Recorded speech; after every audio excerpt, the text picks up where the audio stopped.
Well, welcome again to GPS.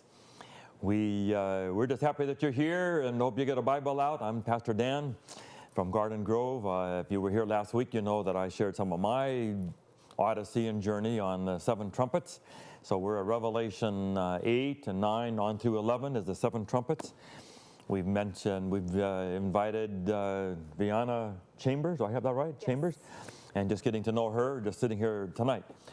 Anyway, welcome to us, and then Pastor Shifra and Dr. Jon, who's an expert on all of Revelation, but particularly knowledgeable about the seven trumpets. This is his dissertation. We just were talking off air a little bit. We know his daughter. She was in our church this last Sabbath, and I hugged her and her husband. So we've gotten to know Kimberly a little bit and have lined her up to do a speaking for us. So in the introduction to the book, she's not there. So evidently she came along soon after that. So the older girl I've met is the pastor's wife in Kansas City somewhere. So we met her one time, and Joel came down, I think, once when we were speaking. So he's been at this for a long time, studying the trumpet. This is his dissertation. So anyway, here we go. I have one little quick metaphor for you. When I got home this weekend, National Geographic was on the table. And I do not remember where it was, but there was a picture. And they're underwater, they're doing scuba, and the cameraman has this huge camera, and he's filming whatever he's filming. And there is, I don't know if it's a crocodile or an alligator, 2 feet away. And here's the cameraman, and here's the alligator. Someone's taking a picture. And the article said, this is the classic dilemma, intervene or take a picture. What's the moral? When you're 5 feet away and a crocodile's 2 feet away from your cameraman, do you let the picture go and go save your cameraman, or take an immortal picture and say, let me get this picture? They took the picture. I do not know what happened after that. Here in Revelation, God says, I'm going to tell you what's coming. I'm not going to let this all sneak up on you. I'm going to put beasts in, and I'm going to do seals, and I'm going to do trumpets, and I'm going to tell you about things. He uses some unusual language to get there. But I believe, and I've talked to my people about Revelation as good news. Aren't you glad for the someone who says you have a crocodile about to get you, you know? And I'm not going to let that happen and sneak up on you without somebody warning it. Anyway, there's my metaphor for you to think about. The role of Revelation in just saying, I'm not going to let you be hurt by these demonic powers without giving you one warning about it. So we said, John, we were going to let you lead the way here. I led the way last time on sort of where my story has come from. Where do you want to go with it? Mm-hmm.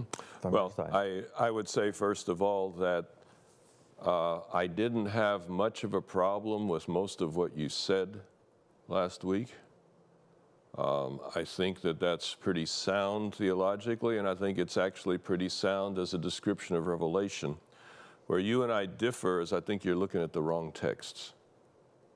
And I think when you actually take an exegetical approach and let each part of the book of Revelation speak from its original context in the first century, that the points that you're making are there, but they are perhaps in other parts of the book and so forth. So Vianna would like me to do the simple approach, and I'm going to resist that, because sometimes the simplest perspective on a text is simply wrong. You know, sometimes. If the trumpets are as deep as they seem to be, then the simple explanation might not be the correct one, and we have to be careful of that. If that's so, John, and I accept that if you say so, but what about the Wycliffe and the Plowboy? You know, to say, my teenagers in the hills of Thailand in a little camp in a Mao or a Hmong tribe have to be saved too. Did God intend for the seven trumpets to be available to them, or only to the doctoral dissertation group in the world? Just give a quick answer for our viewers. Well, I think we covered last time the idea that the trumpets aren't simple, And that sometimes God puts things in His Word that are there to challenge us. And we don't want to oversimplify what God has made challenging. That there's a purpose and a meaning in that. Are the trumpets essential for salvation? Absolutely not. Absolutely not, in my view. I'm not aware, with all the exegetical work, 35 years of exegetical work, I'm not aware of anything about the trumpets that's absolutely essential for salvation. Yet it's there. And because it's there, it's worth studying. Okay. And if it's worth studying, I want to take our time, look at the text carefully, and see what is actually happening there. So okay. that's fair enough. That's why I wanted to hear the answer now, to that. come after me if that's. Yes, actually, I did want to ask you a question. So you say it's not completely essential to salvation. So what would it be essential to? Like, why study the seven trumpets if my salvation is kind of over here somewhere? They're not entirely related. Well, one possible answer to that is simply it's a training ground, okay? If you're going to run a mile at world record speed, would you rather have been a couch potato for the previous year or taken Navy SEAL training? Understanding the trumpets requires Navy SEAL level of biblical engagement. It can't be casual, it can't be devotional, it's intense. And that book that Dan pointed out is actually on only 6 verses.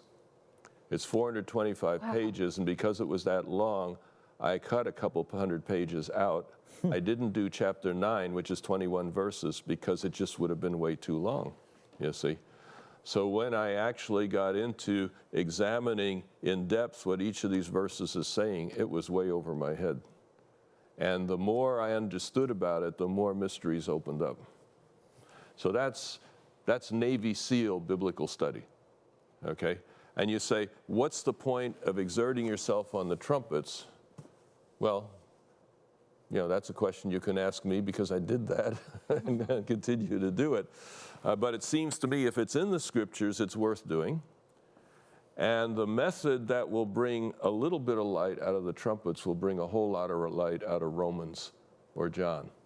And that's the payoff that I feel I've gotten personally, is that doing this type of intensive training has brought me to the place where Romans and John are relatively simple and relatively easy to understand. They've bollocksed minds for centuries as well in many of their details. And I'm not saying that I fully understand them, but the methodology that opened up the trumpets also can be used in other books of the Bible that aren't as difficult.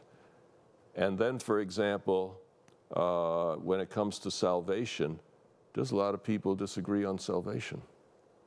There's a lot of people that say, well, you got to do this or you got to do that, or no, you don't need to do anything at all. And they're all reading the same text.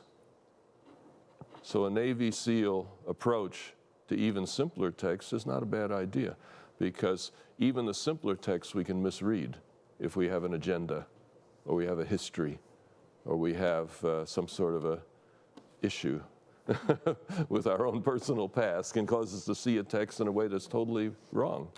Someone could come to Revelation and say these 7 seals are animals that live in the ocean. You could say that, but it doesn't make it right. Okay. For me, you're just ready to jump. I can see that. Oh, really? Oh, I was like soaking it in. For me, and perhaps a viewer that's tuning in, you gave us an example of a passage or a place in the scripture that is not as intense, right? Not as intense in terms of Romans, and what else did you say, John? Gospel of John. Can you give us another Navy SEAL passage? I'm sorry to put you First Chronicles. Okay. Anybody read it lately? Genealogies? About 30 chapters worth? Yeah. I don't know that there's maybe 2 or 3 places in Chronicles where you would say, okay, that was kind of spiritually valuable. But as devotional reading, it's as dry as it gets. Why is it there? It's because God felt that some piece of that history is going to be important along the way for us to just have a bigger picture of what's going on. Archaeologists love Chronicles. Okay, so you can do Navy SEAL work there too. I haven't tried that. Okay, so for me, the First Chronicles is kind of like, okay, been there, done that, moving back to the trumpets. Yeah. Yeah, so. Where do you want to crack it Well, open? let's get down to basics with the trumpets, I would say. Let's ask the question, what do trumpets mean? What do they mean to you? All right. Warnings of battles? Warnings of battle? Why would you say battle?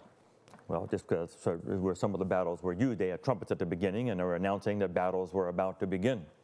So in ancient times, when they're in battle and a general wants to call a retreat, they have a certain tone on the trumpets, and everybody knows what to do. Yes, or advance, whatever, yes. All right, and you will find that in the Old Testament with some frequency. Is that what it is here? Well, when I think of trumpets, I remember in Montemorelos, we had the treat of a brass section doing special music or accompanying hymns, and it was this beautiful addition to our worship music. And I don't like trumpets generally as an instrument, but when you put it together with 1,000 and some voices, I mean, it just took it to the next level. That's what I think when I think of trumpets. How can a Mexican not like trumpets? Right. I mean, mariachi, all the rest of that, awesome stuff. Yeah. So, so you're saying then that trumpets play a wonderful role in worship? Yeah. Okay, and you'll find evidence for that also in the Old Testament. Anything else to do with trumpets? Any other? Instruments of alert. Okay. Announcements. Dun, da, da, da. Yeah. Now hear this. Yeah. Okay, very Hear good. ye, hear ye. Yeah. Shrek. One other thing in the Old Testament was coronations. Trumpets, blowing of trumpets occurred at coronations. So when somebody would become king, that was sort of like a way of saying, hear ye, long live the king, etc. In the New Testament, trumpets are also associated with the second coming. Remember? Yep. He comes with the clouds, The trumpet the sound. archangel, the voice of the archangel, the trumpet of God, you know, etc. So you have all these options. What do you think is going on in the 7 trumpets? Is it worship? Is it military action? Is it signaling? Is it a coronation?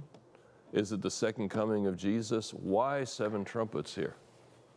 Something with a message, because in Revelation 8, verse 6, it says, then the 7 angels who had the 7 trumpets, prepared to sound them, and angels in Revelation are associated as messengers with the message, and now with a trumpet in this visual verse. What do you think? Okay. You convinced?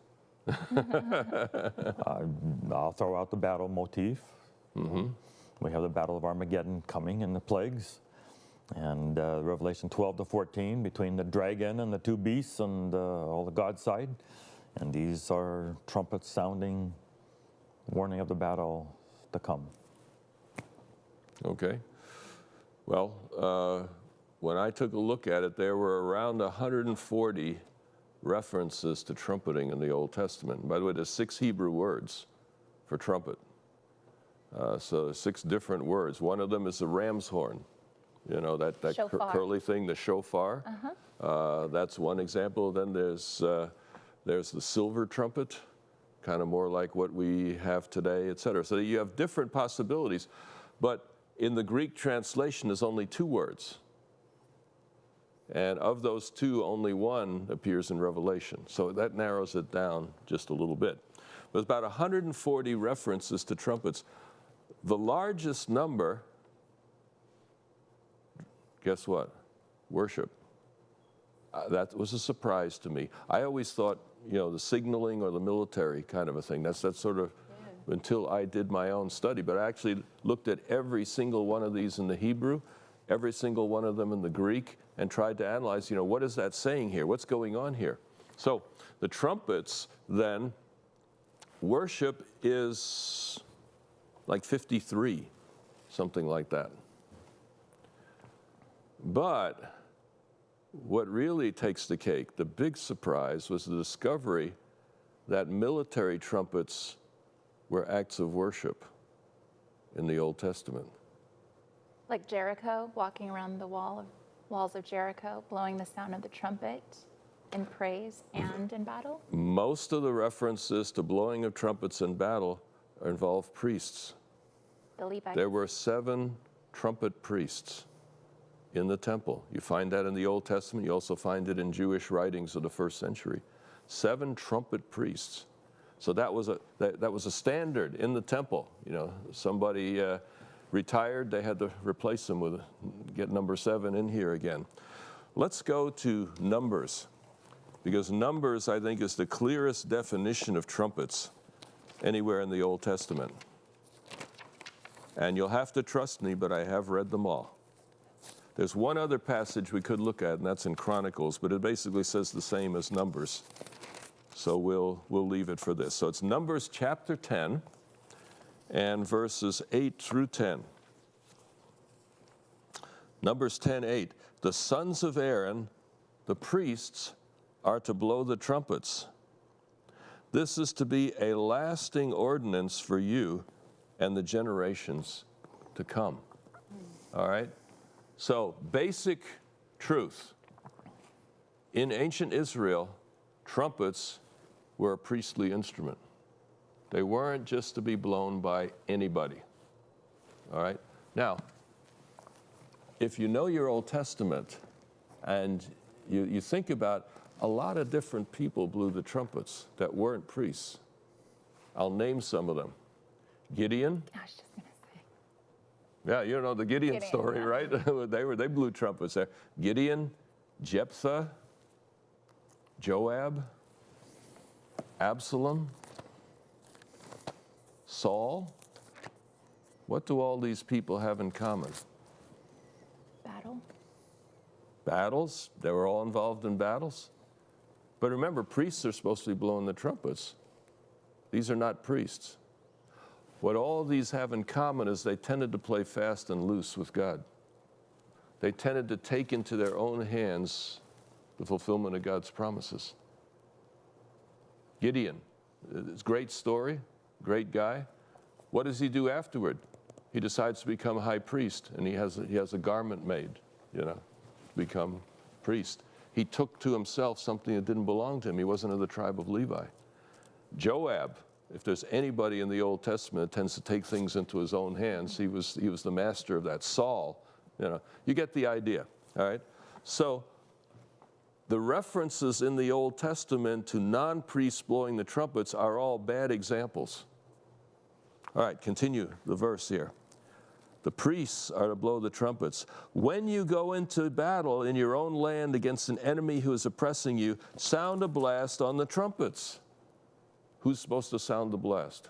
The sons of Aaron. All right, the priests, you see, sons of Aaron.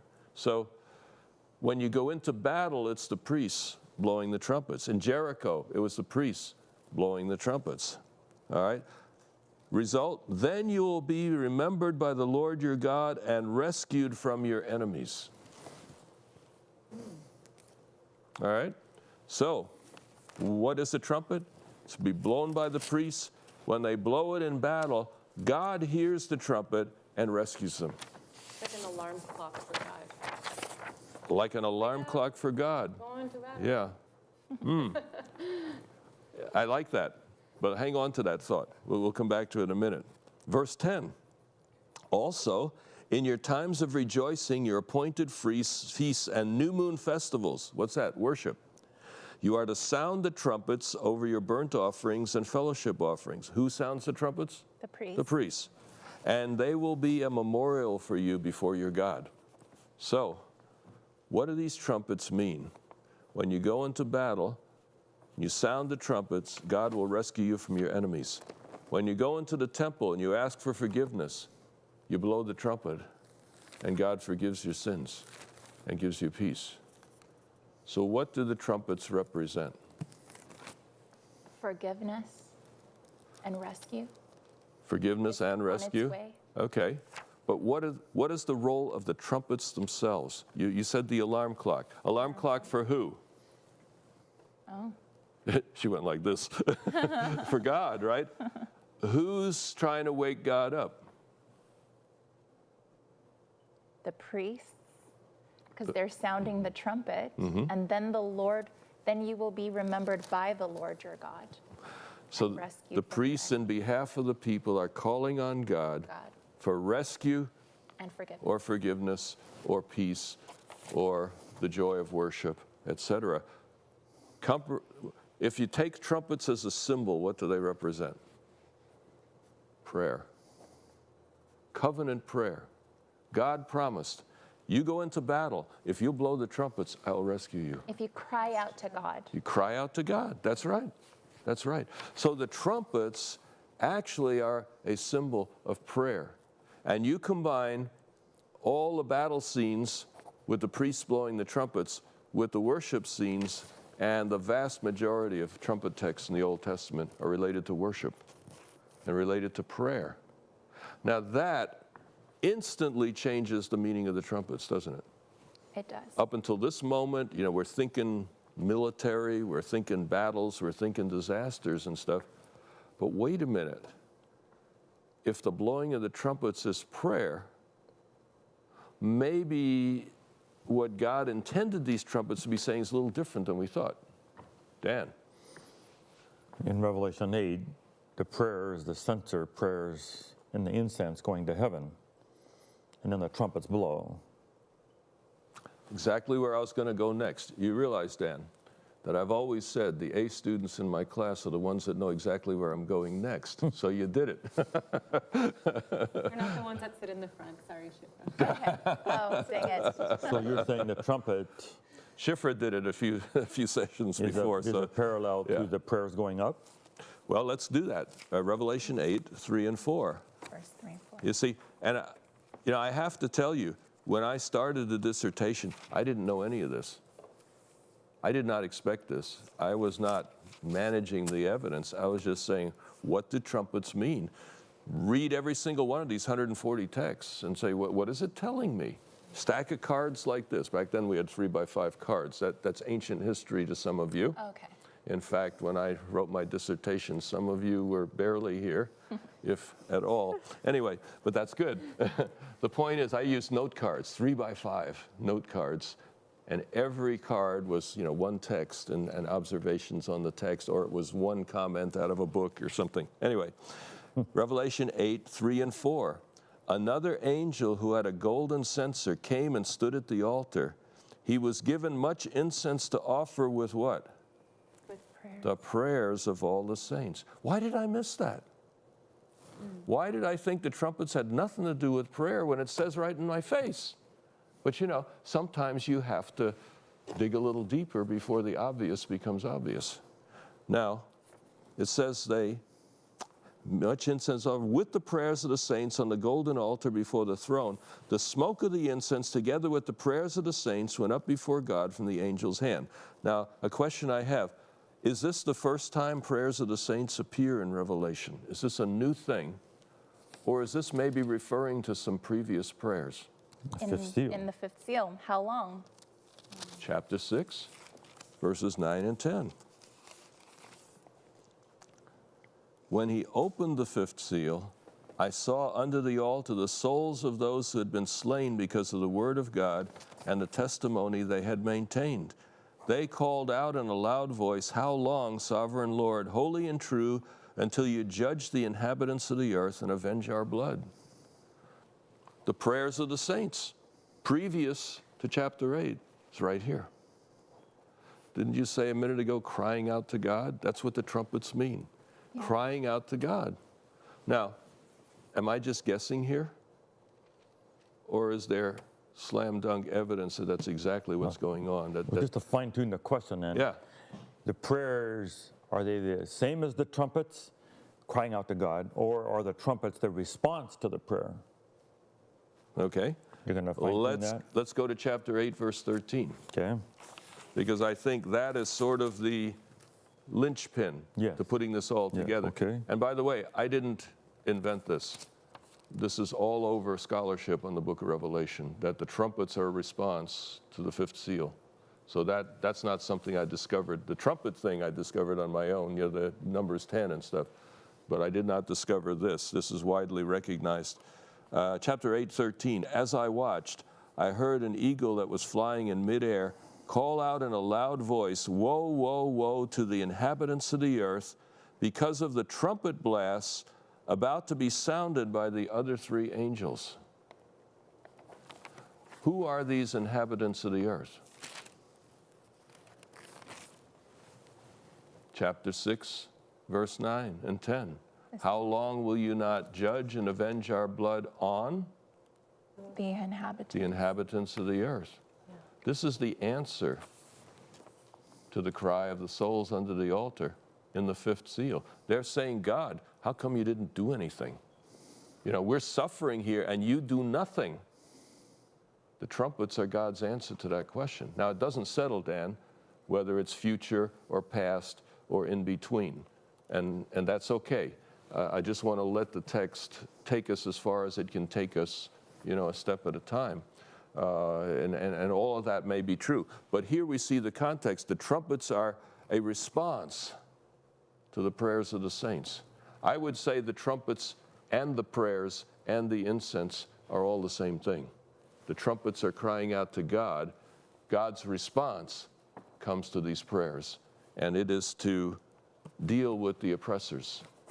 Now, Dan, I agree with you that in many, many circumstances, the so-called wrath of God is God letting people go, letting them reap the consequences of their own mistakes. But that type of a passive response isn't always adequate when someone's invading your house and hurting your family. Sometimes God steps in to arrest oppressors. I think that'll be worth another chunk of a show are the trumpets active wrath from God, or are they passive wrath from God, letting go? Yeah. And we can set that up now and say what's coming. Yeah, yeah. And I think God is active in terms of two things. God is often passive and allows people just to reap the consequences of their mistakes. But I think he's active in two senses. One, to intervene in behalf of the innocent, to protect the innocent, to stop oppressors from going too far. And the other thing is to get people's attention. A lot of us are just kind of dumb and wandering around thinking we can live our lives apart from God, and sometimes God uses suffering, tragedy, etc., to get our attention. So I think there are times when God does intervene in this life. Has nothing to do with the cross or maybe the second death. But I think in this life, God has intervened at times to get people's attention and to deliver his people. And I think that's what's going on in the trumpets. Was this good or what? Great. 28 minutes, pretty good stuff. Thank you, John, for sharing with that. Eugene Peterson says is that Revelation 8 and the prayers are the pivot between the first chapters and the rest of it. None of the rest of the chapters will happen without the prayers of the saints going up. So from in the book we first under. Well put, yeah. Glad you're here. God bless. This is GPS. See you next time.